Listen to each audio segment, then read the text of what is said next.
बिस्मिल्लाहिर्रहमानिर्रहीम। अस्सलाम वालेकुम। लास्ट वीडियो में हमने डिस्कस किया था रिफ्रैक्टिव एरर्स। आज हम रिफ्रैक्टिव एरर्स की टाइप्स में से हाइपरमेट्रोपिया को डिस्कस करेंगे। हाइपरमेट्रोपिया जो टर्म है ये डिराइव्ड हुई है 3 वर्ड से। हाइपर का मीनिंग है in excess, met meaning measure and opia meaning of the eye. Means कि वो रिफ्रैक्टिव कंडीशन है आई की जिसमें कोई भी ऑब्जेक्ट क्लियर देखने के लिए आई अपनी अकोमोडेटिव पावर यूज़ करती है, एक्सेसिव अकोमोडेटिव पावर यूज़ करती है। इसको हाइपरमेट्रोपिया कहते हैं। आल्सो कॉल्ड हाइपरोपिया और लॉन्ग साइटेडनेस। लॉन्ग साइटेडनेस क्यों कहते हैं कि पेशेंट को डिस्टेंस के ऑब्जेक्ट्स क्लियर नज़र आते हैं लेकिन क्लोज वर्क में प्रॉब्लम होता है। डेफिनेशन क्या है? It is the refractive state of the eye wherein parallel rays of light coming from infinity are focused behind the sensitive layer of the retina with the accommodation being at rest. Means कि जब आई में कोई भी accommodative power use नहीं हो रही होती तो जो parallel rays of lights infinity से आ रही होती हैं वो behind the retina focus होती हैं और जो posterior focal point है वो behind the retina होता है। मीन्स के जो जब आई रिलैक्स कंडीशन में है, कोई अकोमोडेशन यूज़ नहीं हो रही, तो जो parallel rays of lights infinity से आती हैं वो बिहाइंड द रेटिना फोकस होती हैं और ये रेज ऑफ लाइट्स कन्वर्जेंट नहीं है बल्कि डाइवर्जेंट रेज ऑफ लाइट्स हैं और जो पोस्टीरियर फोकल पॉइंट है वो बिहाइंड द रेटिना बनता है और ये जो रेज ऑफ लाइट्स हैं ये इस तरह अपीयर्स होती हैं कि ये बिहाइंड द आई आ रही हैं और डाइवर्जिंग रेज ऑफ लाइट्स हैं, इसलिए जो पोस्टीरियर फोकल पॉइंट है वो बिहाइंड द रेटिना होगा और एज अ रिजल्ट क्या है कि एक ब्लर इमेज बनेगा। जैसे इस फिगर में आप देखें, बस ये जो पैरेलल रेज ऑफ लाइट्स आ रही हैं ये बिहाइंड द रेटिना फोकस हो रही हैं। इस कंडीशन को हाइपरमेट्रोपिया कहेंगे। और जो नेक्स्ट फिगर है इसमें देखें कि ये जो parallel rays of lights focus हो रही हैं बिहाइंड द रेटिना, ये डाइवर्जिंग रेज ऑफ लाइट्स हैं, इसलिए जो पोस्टीरियर फोकल पॉइंट है वो बिहाइंड द रेटिना होगा। हाइपरमेट्रोपिया की 3 टाइप्स हैं: सिंपल हाइपरमेट्रोपिया, पैथोलॉजिकल हाइपरमेट्रोपिया और फंक्शनल हाइपरमेट्रोपिया। सिंपल हाइपरमेट्रोपिया क्या है कि मोस्ट कॉमन है और ये किस वजह से होता है कि ड्यूरिंग डेवलपमेंट पीरियड्स जो आई की रिफ्रैक्टिंग सरफेसेस हैं अगर उनका कर्वेचर नॉर्मल से डिक्रीज्ड है, कम है, मींस कि जो रिफ्रैक्टिंग सरफेसेस हैं वो नॉर्मल से फ्लैट हैं। रिफ्रैक्टिंग सरफेसेस कौन सी हैं? आई में कॉर्निया और इंट्राकुलर लेंस।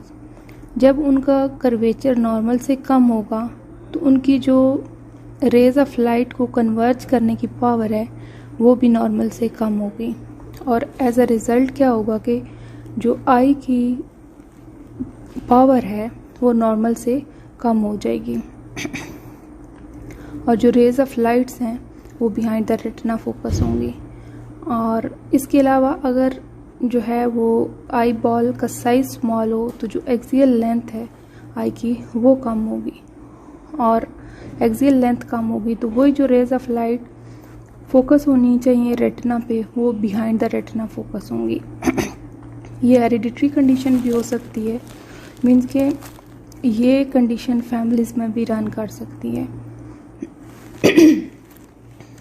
जैसे कि कुछ फैमिलीज में ये होता है कि जो आईज का साइज है स्मॉल होता है तो वो लोग मोस्टली हाइपरमेट्रोपिक होते हैं। सेकेंड टाइप जो है वो पैथोलॉजिकल हाइपरमेट्रोपिया है। Pathological hypermetropia means due to any disease और ये एक्वायर्ड कंडीशन है कि ये ड्यूरिंग डेवलपमेंट नहीं होती, later in the life develop होती है। जैसे कि ओल्डर एज में जब कैटरेक्ट डेवलप होता है तो जो मेनली जो कॉर्टिकल सेक्रोसिस होती है उसमें क्या होता है कि जो रिफ्रैक्टिंग पावर है लेंस की वो कॉर्नर्स पे कॉर्टिकल पोजीशंस पे वो कम होती है, डिक्रीज होती है, तो जो रेज ऑफ लाइट्स होती हैं वो डाइवर्जिंग रेज ऑफ लाइट्स होती हैं वो इतना कन्वर्ज नहीं करती जितना उन्हें कन्वर्ज करना चाहिए, और जो फोकस बन रहा होता है वो बिहाइंड द आई बनता है। इसके अलावा पोजिशनल हाइपरमेट्रोपिया हो सकता है, मीन्स कि अगर जो इंट्रा ऑकुलर लेंस है वो अपनी पोजीशन से डिस्प्लेस हो गया ड्यू टू एनी ट्रोमा और इंजरी, लेंस अपनी पोजीशन से बैकवर्ड मूव हो गया है, गिर गया है या अपनी पोजीशन से बैक हो गया है, तो जो रेज ऑफ लाइट्स होंगी वो कन्वर्ज नहीं होंगी, उसकी जो लेंस की पावर है वो कम हो जाएगी। इसकी वजह से भी हाइपरमेट्रोपिया डेवलप हो सकता है। या एफेकिया मीन्स कि जो इंट्राऑकुलर लेंस है उसको रिमूव कर दिया गया है आफ्टर कैटरेक्ट सर्जरी, या कोई ट्रोमा हुआ है तो लेंस रिमूव हुआ और उसकी जगह न्यू लेंस इम्प्लांट नहीं किया, तो आई की जो कलेक्टिव पावर है फोकसिंग की वो कम हो जाएगी, तो हाइपरमेट्रोपिया डेवलप होगा। कंसेक्टिव हाइपरमेट्रोपिया क्या है कि जब कैटरेक्ट सर्जरी होती है तो उससे पहले IOL की कैलकुलेशन की जाती है कि कितने पावर का लेंस हमने इम्प्लांट करना है। अगर बायोमेट्री में जो पावर मेजर की गई है IOL की वो एक्यूरेट मेजर नहीं हुई और अंडर करेक्शन की गई है, फॉर एग्जांपल अगर 16 डायोप्टर का लेंस इम्प्लांट करना था तो हमने 16 की बजाय 15 डायोप्टर का लेंस इम्प्लांट कर दिया है, तो भी हाइपरमेट्रोपिया डेवलप हो जाएगा। तो इस कंडीशन को कंसेक्टिव हाइपरमेट्रोपिया कहते हैं। Then functional hypermetropia. Functional hypermetropia क्या है कि this is due to paralysis of accommodation decrease हो गई है, अकोमोडेशन का पैरालिसिस हो गया है due to any disease, due to third nerve palsy और इंटरनल एफ्थेल्मोप्लेजिया, जिसमें कि आइज़ के मसल से इफेक्ट हो रहे हैं, तो उसकी वजह से क्या होता है कि अकोमोडेशन का पैरालिसिस हो जाता है, उसकी वजह से जो हाइपरमेट्रोपिया डेवलप होता है वो फंक्शनल हाइपरमेट्रोपिया है। क्योंकि जब अकोमोडेशन का पैरालिसिस होता है तो जो आई की फोकसिंग पावर है, जो अकोमोडेट करने की पावर है वो कम हो जाती है। जब आई अपनी नॉर्मल पावर से कम अकोमोडेट करेगी तो जो फोकस है वो रेटिना पे नहीं बनेगा। Nomenclature. Total hypermetropia is equal to latent plus manifest, और मैनिफेस्ट में फैकल्टेटिव और एब्सोल्यूट। टोटल हाइपरमेट्रोपिया कौन सा है कि ये कॉम्बिनेशन है लेटेंट और मैनिफेस्ट का। लेटेंट हाइपरमेट्रोपिया मीन्स कि वो हाइपरमेट्रोपिया जो आई अपनी अकोमोडेटिव पावर से करेक्ट कर रही होती है, और मैनिफेस्ट हाइपरमेट्रोपिया मीन्स जो अकोमोडेटिव पावर से करेक्ट नहीं होता और उसकी करेक्शन के लिए हमें कन्वेक्स लेंस लगाना पड़ता है, उसको मैनिफेस्ट हाइपरमेट्रोपिया कहते हैं। मैनिफेस्ट में फैकल्टेटिव और एब्सोल्यूट हाइपरमेट्रोपिया आता है। फैकल्टेटिव वो हाइपरमेट्रोपिया है जिसमें वी कन्वेक्स लेंस के साथ कुछ अकोमोडेटिव पावर भी यूज़ हो रही होती है और फोकस क्लियर हो रहा होता है। लेकिन जो एब्सोल्यूट हाइपरमेट्रोपिया है इसमें क्या होता है कि आई की अकोमोडेटिव पावर को रिलैक्स करके जस्ट आप कन्वेक्स लेंस मैक्सिमम पावर का जो कन्वेक्स लेंस आप पेशेंट को देते हैं, और जो हाइपरमेट्रोपिया होता है उसको एब्सोल्यूट हाइपरमेट्रोपिया कहते हैं। इसको मैं आपको नेक्स्ट एक्सप्लेन करती हूँ। टोटल हाइपरमेट्रोपिया की डेफिनेशन क्या है कि it is the amount of refractive error estimated after complete cycloplegia with atropine. Atropine से अगर जब आप अकोमोडेशन का पैरालिसिस करते हैं तो जो हाइपरमेट्रोपिया अपीयर होता है वो टोटल हाइपरमेट्रोपिया है। मीन्स कि जब आई में कोई भी अकोमोडेटिव पावर यूज़ नहीं हो रही, आई फुली रिलैक्स कंडीशन में है, और जो टोटल अमाउंट ऑफ हाइपरमेट्रोपिया की आ रही है वो टोटल हाइपरमेट्रोपिया है। इसको लेटेंट और मैनिफेस्ट हाइपरमेट्रोपिया में डिवाइड किया जाता है। लेटेंट हाइपरमेट्रोपिया वही कि ये inherent tone of ciliary muscle से करेक्ट हो रहा होता है और इसकी पावर इतनी ज़्यादा नहीं होती, 1 डायोप्टर का होता है। और हाई इन चिल्ड्रंस में ये ज़्यादा क्यों होता है, क्योंकि जो बच्चों की अकोमोडेशन की पावर होती है वो ज़्यादा होती है, बच्चे ज़्यादा अकोमोडेट कर सकते हैं, तो उनमें लेटेंट हाइपरमेट्रोपिया ज़्यादा होता है। और जैसे जैसे ग्रोथ होती है, अकोमोडेटिव पावर कम होती है, तो ये जो हाइपरमेट्रोपिया है ये भी कम होता जाता है। और जब आप एट्रोपिन से साइक्लोप्लेजिक रिफ्रैक्शन करते हैं तो आई के मसल्स को फुली आप पैरालाइज कर देते हैं, तो जो अमाउंट आती है हाइपरमेट्रोपिया की वो लेटेंट हाइपरमेट्रोपिया होता है। Manifest hypermetropia mean remaining part of total hypermetropia corrected by accommodation and convex lens measured by at strongest lens with maximum vision consist of facultative and absolute, or facultative corrected by patient accommodation effort, or absolute residual part not corrected by patient accommodative effort।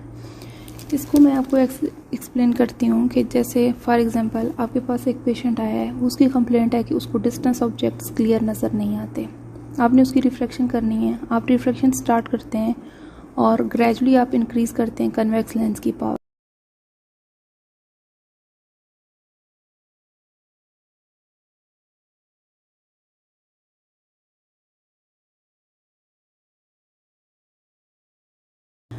उस point तक जब तक patient को distance objects clear नज़र आना शुरू हो जाए। ये जो पॉइंट है जिस पे आपने पेशेंट को कन्वेक्स लेंस ऐड किया है और डिस्टेंस के ऑब्जेक्ट क्लियर नज़र आना शुरू हो गए हैं, इस पॉइंट पे क्या हो रहा है कि पेशेंट की अकोमोडेशन भी यूज़ हो रही है और आपने उसको लेंस भी प्रिस्क्राइब किया है। ये जो दोनों का कॉम्बिनेशन है, यहाँ पे जो पेशेंट को डिस्टेंस के ऑब्जेक्ट क्लियर हुए हैं, तो ये पेशेंट की अकोमोडेटिव पावर भी यहाँ पे यूज़ हो रही है और प्लस इसमें आपने लेंस भी प्रिस्क्राइब किया है। यहाँ पे जो हाइपरमेट्रोपिया होगा वो फैकल्टेटिव हाइपरमेट्रोपिया है जो आपने करेक्ट की है। मीन्स के पेशेंट की अकोमोडेशन और कन्वेक्स लेंस दोनों की कॉम्बिनेशन से पेशेंट को डिस्टेंस ऑब्जेक्ट क्लियर नज़र आया है। अब आप फर्दर चलें और यही कन्वेक्स लेंस की जो पावर है ये इंक्रीज़ करते जाएं उस पॉइंट तक जहाँ तक पॉइंट ऑफ रिवर्सल ना आ जाए। मीन्स कि अगर आप फॉर एग्जांपल +2 डायोप्टर पे पेशेंट को फर्स्ट ऑब्जेक्ट क्लियर नज़र आया है, आप उसको इंक्रीज़ करते जाएंगे +4 डायोप्टर तक। +4 डायोप्टर पे भी पेशेंट को डिस्टेंस का ऑब्जेक्ट क्लियर नज़र आ रहा है, कोई जो है एस्थेनोपिक सिम्टम्स नहीं आ रहे हैं। लेकिन जब आप 4.5 पे जाएंगे तो पेशेंट को ब्लर होना शुरू हो जाएगा। तो ये जो +4 डायोप्टर का लेंस आपने कैलकुलेट किया है, +4 डायोप्टर पे जो पेशेंट को डिस्टेंस का ऑब्जेक्ट क्लियर हुआ है, तो ये वो पॉइंट है जहाँ पे पेशेंट की अकोमोडेशन रिलैक्स हो गई है और ओनली आपने लेंस के साथ उसकी विजुअल इक्वालिटी 6/6 हुई है। तो ये जो पॉइंट है ये एब्सोल्यूट हाइपरमेट्रोपिया है। मीन्स कि यहाँ पे पेशेंट की अकोमोडेटिव पावर यूज़ नहीं हो रही, ओनली लेंसेज को से पेशेंट को डिस्टेंस का ऑब्जेक्ट क्लियर हुआ है। इसको हम इस तरह से देखेंगे कि मैनिफेस्ट हाइपरमेट्रोपिया को minus absolute hypermetropia is equal to facultative hypermetropia. Means कि strongest lens minus weakest lens. Second point जहाँ पे पेशेंट को क्लियर नज़र आया है माइनस फर्स्ट पॉइंट जहाँ पे पेशेंट को क्लियर नज़र आया है, ये इक्वल टू फैकल्टेटिव हाइपरमेट्रोपिया है। और total hypermetropia minus manifest hypermetropia is equal to latent hypermetropia. जो टोटल हाइपरमेट्रोपिया है उसमें से अगर आप मैनिफेस्ट हाइपरमेट्रोपिया माइनस कर दें तो इक्वल होगा लेटेंट हाइपरमेट्रोपिया के। नॉर्मल एज वेरिएशन क्या है कि बर्थ टाइम पे यूजुअली +2 to +3 डायोप्टर का हाइपरमेट्रोपिया होता है और ये फर्स्ट ईयर ऑफ लाइफ में इंक्रीज़ करता है स्लाइटली। क्यों इंक्रीज़ करता है? क्योंकि आई बॉल जो है वो फुली डेवलप नहीं हो रहा होता फर्स्ट ईयर ऑफ लाइफ में। जो है वो डेवलपमेंट कंप्लीट होती है आई की, तो थोड़ा सा हाइपरमेट्रोपिया स्लाइटली इंक्रीज करेगा। उसके बाद क्या होता है कि ये हाइपरमेट्रोपिया ग्रेजुअली डिक्रीज होना शुरू हो जाता है। कैसे कि अकोमोडेटिव पावर आई की वो डिक्रीज होना शुरू हो जाती है और पॉइंट ऑफ इमेट्रोपाइजेशन आना होता है, इसलिए ये जो है ग्रेजुअली जब अकोमोडेशन कम होगी तो हाइपरमेट्रोपिया भी विद द एज कम हो जाएगा और 5 to 10 ईयर्स तक यूजुअली पेशेंट इमेट्रोपिक हो जाते हैं। लेकिन ओल्ड एज में आफ्टर 50 ईयर्स क्या होता है कि अकोमोडेशन कम हो जाती है। जब अकोमोडेशन कम होगी तो दोबारा से हाइपरमेट्रोपिया आ जाएगा। और जो आफ्टर 50 ईयर्स क्या होता है कि एजिंग प्रोसेस में सिलरी मसल्स की जो टोन है वो डिक्रीज़ हो जाती है, अकोमोडेटिव पावर कम हो जाती है।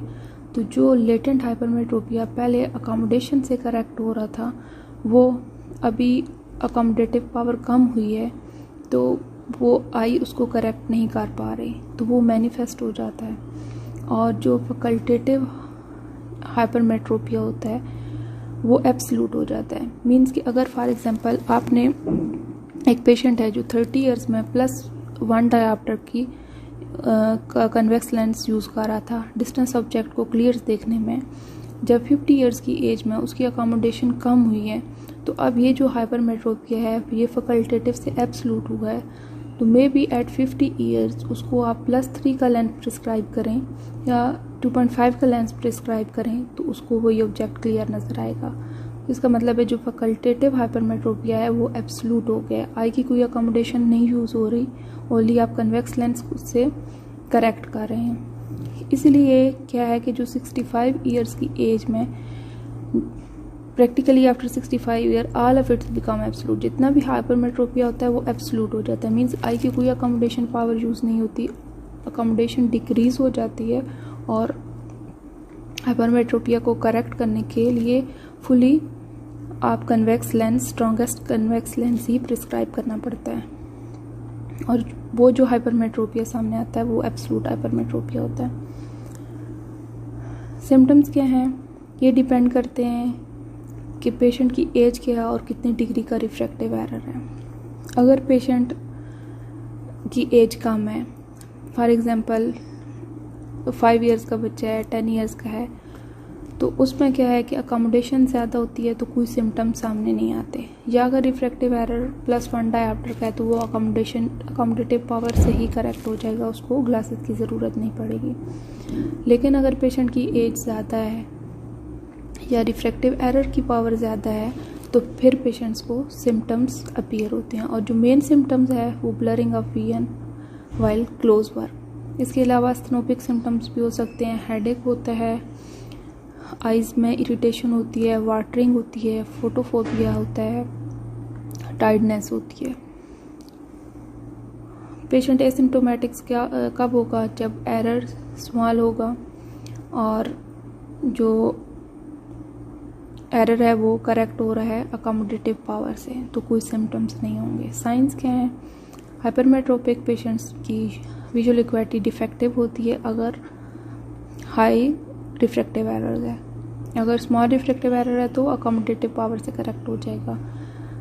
हाइपरमेट्रोपिक पेशेंट का यूजुअली आई बॉल जो है वो स्मॉल साइज होता है अगर एक्सियल हाइपरमेट्रोपिया है, और अगर कर्वेचरल है तो फिर कॉर्निया और लेंस में चेंजेस होंगी।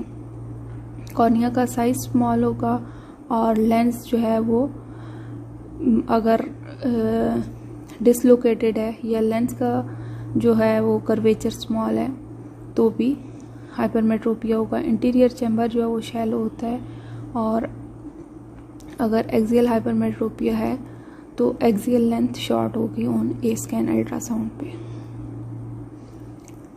बेसिस फॉर ट्रीटमेंट्स क्या है, अगर तो स्मॉल एरर है, कोई सिम्टम्स नहीं है, विजुअल एक्वालिटी इफेक्ट नहीं हो रही, कोई जो है वो डेविएशन नहीं है आई में, तो